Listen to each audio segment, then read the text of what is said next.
Hello friends, मैं Swapnil Delhi police से। और आपको सबसे पहले मैं बधाई देना चाहता हूँ रक्षाबंधन की।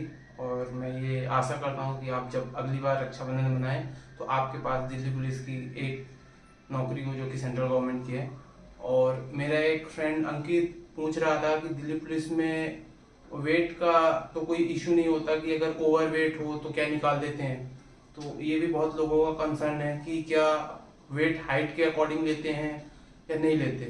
तो मैं आपको ये बताना चाह रहा हूँ कि दिल्ली पुलिस में वेट का कोई भी इशू नहीं है। हाँ, मिनिमम वेट 50 kg के आसपास होना चाहिए। वो भी उसमें क्राइटेरिया नहीं है कि होना ही चाहिए, क्योंकि वेट का मेजरमेंट दिल्ली पुलिस में नहीं होता। परंतु लेकिन मैं इसलिए कह रहा हूँ कि 50 kg के आसपास होना चाहिए, क्योंकि इसमें लड़कों के लिए चेस्ट मांग रखा है जो कि 81 to 85 सेंटीमीटर है। ठीक है, लड़कियों के लिए तो वेट भी नहीं होता, चेस्ट भी नहीं होता। लेकिन लड़कों के लिए स्पेशली मैं बता रहा हूँ कि वेट का मेजरमेंट नहीं होता, लेकिन चेस्ट का मेजरमेंट होता है। अगर आपका वेट बहुत ज्यादा गिर जाएगा तो आपका चेस्ट भी डाउन हो जाएगा। अगर आपका वेट कम है लेकिन आपका चेस्ट सही है, 81 सेंटीमीटर के आसपास है और 85 86 तक उसमें फूलने के बाद हो जा रहा है, तो कोई दिक्कत नहीं है। आपका वेट ज्यादा हो या कम हो, अगर आप दिल्ली पुलिस की रनिंग पास कर लेते हैं, लॉन्ग जंप हाई जंप निकाल लेते हैं, तो आप दिल्ली पुलिस में आने के लिए 100% फिट हैं और आ सकते हैं। ठीक है। और अंकित पूछ रहा था कि इसमें सिलेबस क्या है, इसका डिटेल सिलेबस बता दीजिए। तो वैसे तो वीडियो थोड़ी सी लंबी हो जाएगी, लेकिन फिर भी चूंकि पूछा है फ्रेंड ने, इसलिए मैं आपको बता रहा हूँ कि इसका डिटेल सिलेबस में मैथ, रीजनिंग, जीके और कंप्यूटर स्पेशली आता है। जिसमें मैथ 15 नंबर की, रीजनिंग 25 नंबर की, जीके 50 की और कंप्यूटर 10 नंबर का। तो अब हम एक एक करके सिलेबस को देखेंगे। अगर हम मैथ की बात करें जो कि 15 नंबर का है, उसमें सबसे ज्यादा ध्यान आपको प्रॉफिट लॉस, परसेंटेज और टाइम एंड वर्क पर देना है। इन्हीं तीनों पार्टों से ज्यादातर क्वेश्चन आते हैं, शायद दो दो क्वेश्चन इनसे पूछ लिए जाते हैं।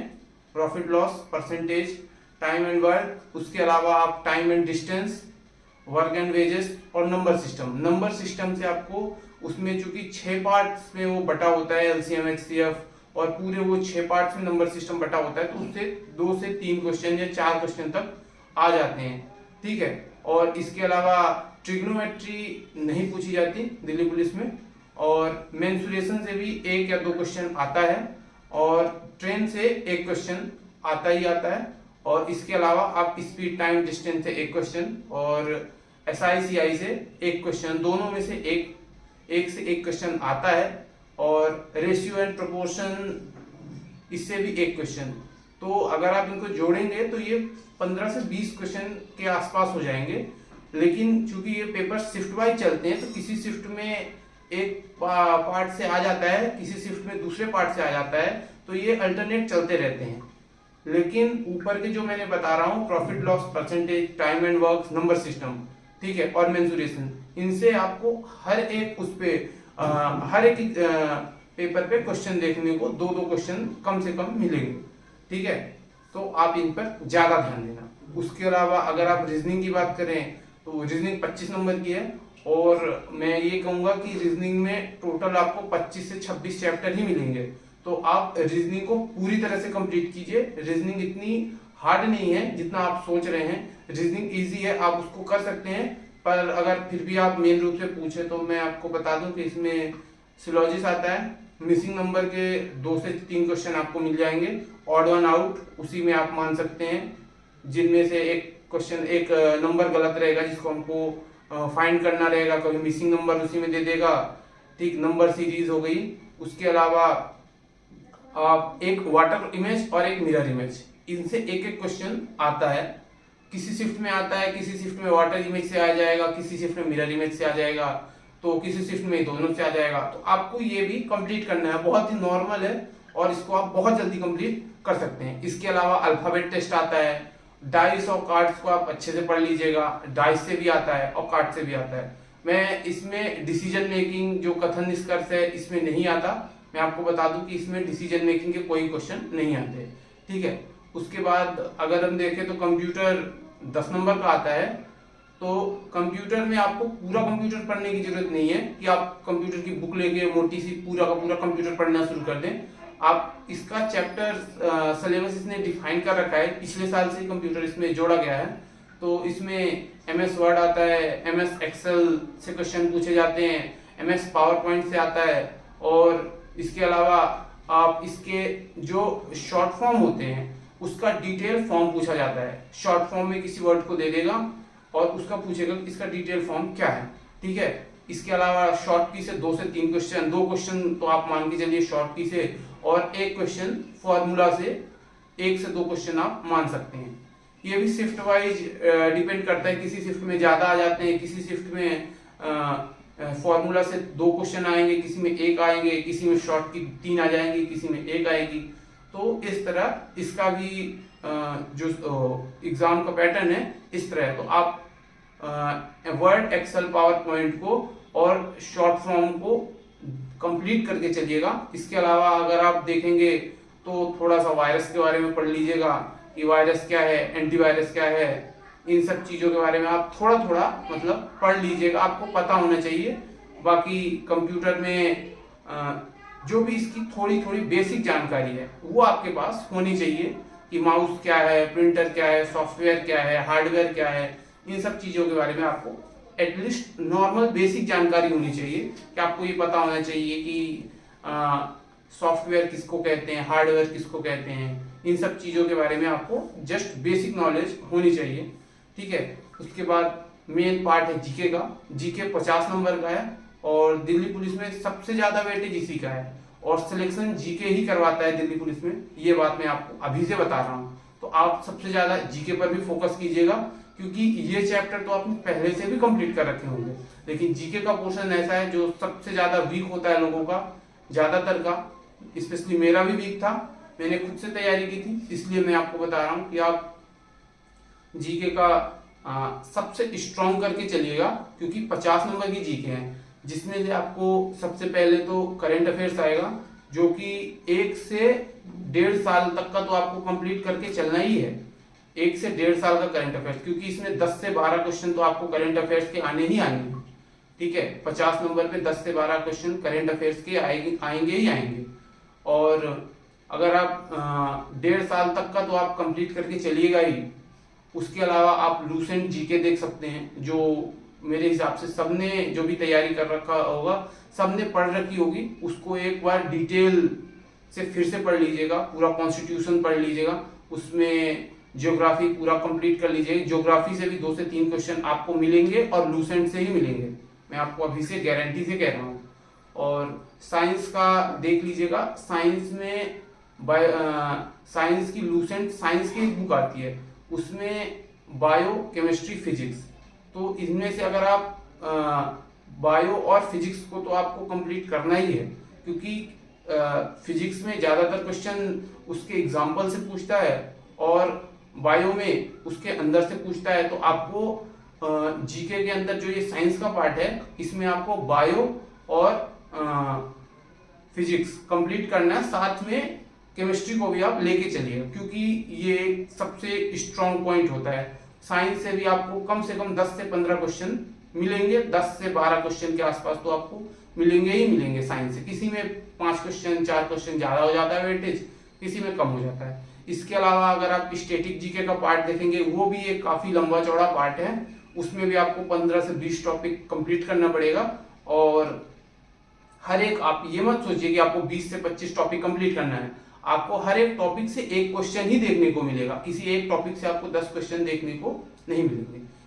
एसएससी जब पेपर सेट करती है तो एक टॉपिक से एक ही क्वेश्चन आता है, उससे ज्यादा नहीं आते। एक टॉपिक से एक क्वेश्चन, 20 टॉपिक से 20 क्वेश्चन, ठीक है। तो मैं आपको इसका स्टैटिक जीके के टॉपिक्स बता देता हूं, अगर आप चाहें तो नोट कर लें, या अगर आप वैसे सुनना चाहें तो मैं आपको बता दे रहा हूँ। इसमें सबसे पहला आता है डेज, इंपॉर्टेंट डेज, जो कि 12 महीने हर मंथ में इंपॉर्टेंट डेज आते हैं, तो केवल आप मोस्ट डेज याद करके चलिए, और हर मंथ को के डेज को आप एक दिन में एक मंथ का डेज याद करिए। तो आप 12 दिनों में 12 मंथ का डेज याद कर लेंगे और आपके ऊपर ज़्यादा भार भी नहीं पड़ेगा याद करने का। अगर आप एक दिन में सोचेंगे कि हम सारा याद कर लें, वो नहीं हो पाएगा। आप एक दिन में केवल 1 मंथ का डेज याद करें, और अभी आप टाइम है, अभी आप कर सकते हैं। उसके बाद फुल फॉर्म आती है, तो फुल फॉर्म आपने पढ़ रखी होगी, और अगर नहीं है तो मैं आपको स्पीडी जीके रिकमेंड करूंगा। आप स्पीडी जीके देखिए, उसमें फुल फॉर्म आपको मिल जाएगी इंपॉर्टेंट डेज की, और इंपॉर्टेंट डेज जो आते हैं उसमें वो भी लिख रखे हैं, और फुल फॉर्म भी उस पर लिख रखी होती है।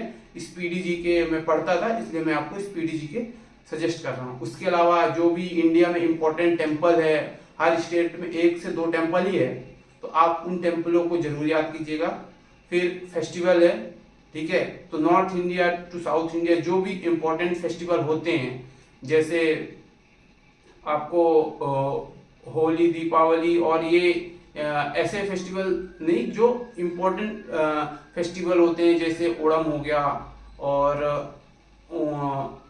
सतरिया हो गया, और जो ये लोग ऐसे फेस्टिवल होते हैं जो तो इन पर आप फोकस कीजिए, और ट्रेडिशनल लोक नाट्य पर आप फोकस कीजिए। जैसे एमपी में होते हैं, यूपी में होते हैं, ठीक है, और राजस्थान में होते हैं। ऐसे जो इम्पोर्टेंट लोक नाट्य हैं, लोक नृत्य हैं, इन पर आप फोकस कीजिए। इनसे भी क्वेश्चन, एक क्वेश्चन आता है। उसके अलावा मैं आपको बता दूं, मेजर पोर्ट्स जो हैं इंडिया में, टोटल 9 मेजर पोर्ट्स हैं, उन पोर्ट्स के बारे में पढ़ लीजिए, और जिनमें से एक प्राइवेट है, और स्मॉल पोर्ट्स के बारे में पढ़ लीजिए। एसएससी हमेशा स्मॉल पोर्ट्स के बारे में पूछेगा, जो छोटे बंदरगाह हैं। बड़े बंदरगाहों के बारे में बहुत कम पूछता है, क्योंकि वो 9 ही है। छोटे बंदरगाहों के बारे में आप पढ़ लीजिएगा, अच्छे से पढ़ लीजिएगा। ये लगभग आपको 15 से 20 ही मिलेंगे जो इंपॉर्टेंट होंगे, छोटे बंदरगाह। उसके अलावा आइलैंड पढ़ लीजिएगा, कि इंडिया में जो भी आइलैंड है, आपको बाहर नहीं जाना है, इंडिया के आइलैंड ही पढ़ना है। उसके अलावा आपको नेशनल पार्क पढ़ने हैं, जो भी इंडिया में नेशनल पार्क हैं। 103 या 105 के आसपास नेशनल पार्क हैं। अगर आप इसको एक दिन में 3 स्टेट का याद करेंगे या 4 स्टेट का याद करेंगे, तो धीरे धीरे करके 1 हफ्ते में आपका कंप्लीट हो जाएगा। अगर आप सोचेंगे कि मैं 10 से 15 याद कर लूं, ऐसे कंप्लीट नहीं होगा, आपको धीरे धीरे करके ही कंप्लीट करना पड़ेगा। और मैं आपको दावे के साथ कह सकता हूं कि एक बार इसको आपने याद कर लिया, तो एग्जाम के टाइम में आप 3 दिन के अंदर पूरा का पूरा स्टैटिक जीके रिवाइज कर सकते हैं, ठीक है। उसके अलावा आप डैम्स को देख लीजिए, जो भी एमपी में इंपॉर्टेंट डैम्स हैं, ये आपको लूसेंट की बुक में मिल जाएंगी, इसलिए मैं आपको लूसेंट जीके की बुक रिकमेंड कर रहा हूँ। बहुउद्देशीय परियोजना, ये भी डैम से ही रिलेटेड है, ये भी आपको उसी लूसेंट की बुक में मिल जाएगा। उसके अलावा टाइगर रिजर्व है, और टोटल 46 से 47 टाइगर रिजर्व हैं, और इनके बारे में आप देख लीजिएगा, अच्छे से पढ़ लीजिएगा इनको। और जो रामसर साइट्स हैं, रामसर साइट्स बहुत सी हैं, तो आपको ये देखना है कि इस साल जो नई रामसर साइट्स बनी है, ठीक है, वो कौन कौन सी हैं, और किस किस स्टेट में रामसर साइट्स बनी है, और थोड़ा सा उसका इतिहास पढ़ लेना बस। उसके अलावा आपको करंट अफेयर्स से नियुक्तियां पढ़नी है, जो कि मैं बता रहा हूँ स्पीडी जीके से। आपको स्टार्टिंग से जो भी है उसकी नियुक्तियां पढ़नी है। और एटॉमिक पावर प्लांट्स जो भी हैं, एटॉमिक पावर प्लांट्स टोटल 9 है, कुछ निर्माणाधीन है, तो इन एटॉमिक पावर प्लांट्स के बारे में आपको पढ़ना है। इंपॉर्टेंट लेक्स के बारे में पढ़ना है, जो भी इंपॉर्टेंट लेक्स हैं एमपी में, इंडिया में कहाँ कहाँ पे लेक्स बनी हुई हैं, इन लेक्स के बारे में आपको पढ़ना है। उन लेक्स का नाम याद करना है, किस राज्य में है, कौन सी खारे पानी की है, कौन सी मीठे पानी की है, कौन सी लेक किस राज्य में कहाँ पर स्थित है। और इसके अलावा लोक नृत्य जो कि आर्ट है, मैंने आपको बताया, सतरिया हो गया, कथक हो गया, और ये पूरे 8 लोक नृत्य हैं जो आपको याद करने हैं, और थोड़ा थोड़ा इनका इतिहास याद करना है। फिर इस तरह स्टैटिक लोक नृत्य के बाद अगर आप देखेंगे तो वाद्य यंत्र हो गया, तो वाद्य यंत्र भी टोटल इसमें आपको मिल जाएंगे लूसेंट की जीके की बुक में। तो प्रमुख वाद्य यंत्र और जो लोक नृत्य वाले होते हैं, जो लोक नृत्य वाले व्यक्ति होते हैं, जो लोक नृत्य करते हैं, स्पेशली महिलाएं, तो जैसे कथक का पंडित बिरजू महाराज हो गया, तो ऐसे आपको याद करने हैं। और ऊपर के 3 याद करने, आपको पूरे याद नहीं करने। जैसे वाद्य यंत्र हो गया, तो आपको वाद्य यंत्र में 3 ही याद करने हैं, जो स्टार्टिंग के 3 हैं, उन व्यक्तियों के नाम याद करने हैं। ऐसे लोक नृत्य में भी आपको स्टार्टिंग के 3 ही याद करने हैं, उसके आगे के याद नहीं करने, 3 ही आएंगे। एसएससी हमेशा शुरू के 2 या 3 फेमस को ही उठाता है, उसके अलावा किसी को नहीं पकड़ता, केवल शुरू के ही लोगों को उठाता है। तो इसलिए आपको स्टार्टिंग वाले 3 लोगों को ही पकड़ना है और उन्हीं के नाम अच्छे से याद करने हैं। महत्वपूर्ण अनुसंधान केंद्र आपको ये भी लूसेंट की बुक में मिल जाएगा। फिर विविध से एक क्वेश्चन आपको देखने को मिल सकता है। प्रमुख इमारतें जो मैंने आपको बताया, प्रमुख इमारतें हैं इंडिया की, ये भी आपको लूसेंट की बुक में मिल जाएंगे। जैसे ताजमहल कहाँ है, जामा मस्जिद कहाँ है, गेटवे ऑफ इंडिया कहाँ है, इंडिया गेट कहाँ है। तो ये जितनी भी प्रमुख इमारतें हैं ये भी आपको मिल जाएंगे। इसके अलावा आप स्पोर्ट्स देखेंगे तो आपको स्पोर्ट्स में कौन अवार्ड, स्पोर्ट्स में किसको कौन सा अवार्ड मिला, किस जगह पे है, कौन सा स्पोर्ट्स कौन से कोर्ट पे खेला जाता है, क्रिकेट से कौन सा वर्ड संबंधित है, जैसे LBW किससे संबंधित है, स्ट्राइकर किस में होता है, कैरम में होता है, और कॉर्नर कहाँ पे कॉर्नर वर्ड काहे में यूज किया जाता है। जैसे मैं आपको बता दूं कॉर्नर हॉकी में यूज किया जाता है। तो ऐसे क्वेश्चन भी आते हैं जो कि स्पोर्ट्स कैटेगरी के अंतर्गत आते हैं, और अवार्ड्स याद करने आपको कि जो, तो इस तरह से आपको अपनी तैयारी को करना है। आई थिंक आपको थोड़ा ओवरव्यू मिल गया होगा कि आपको कैसे अपनी तैयारी को स्टार्ट करना है, और बीच बीच में मैं आपको बताता रहूंगा। जहां पर भी आपको समस्या आएगी आप मेरे से कांटेक्ट कर सकते हैं, चैनल के नीचे कमेंट कर सकते हैं। तो मैं आपको जो भी आपकी सवाल होंगे मैं आपको जवाब देने की कोशिश करूंगा। और ठीक है, अब वीडियो को ज़्यादा लंबा नहीं करते हैं, वीडियो ज़्यादा लंबा हो रहा है।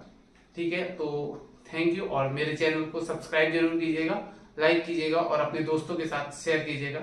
थैंक यू, जय हिंद।